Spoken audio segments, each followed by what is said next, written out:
पुढची महत्त्वाची बातमी आपण पाहूयात। गरज असेल तरच इंधन वापरा असं आवाहन पंतप्रधान मोदींनी केलं। पश्चिम आशियातील संकटानंतर पंतप्रधान नरेंद्र मोदी यांनी देशवासियांना आवाहन केलं, आजच्या काळाची गरज ओळखून पेट्रोल, डिझेल आणि गॅसचा वापर अत्यंत संयमाने करा। यामुळे केवळ परकीय चलन वाचणार नाही तर युद्धाचा आपल्या अर्थव्यवस्थेवर होणारा विपरीत परिणाम देखील कमी होईल असं मोदींनी म्हटलंय।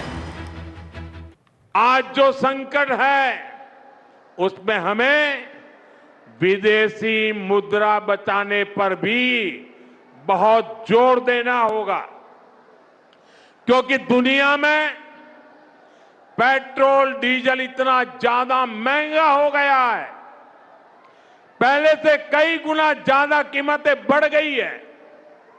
तो हम सबका दायित्व है कि पेट्रोल डीजल की खरीद पर जो विदेशी मुद्रा खर्च होती है, पेट्रोल डीजल बचाकर हमें वो मुद्रा भी बचानी है।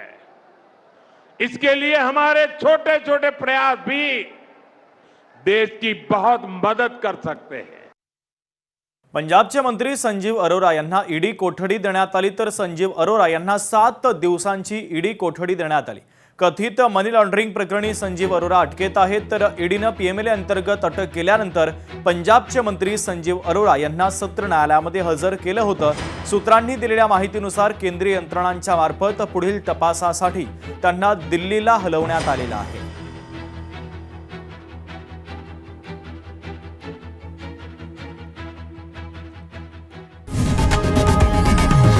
लोकशाही मराठी ऐका, पहा, जागरूक रहा।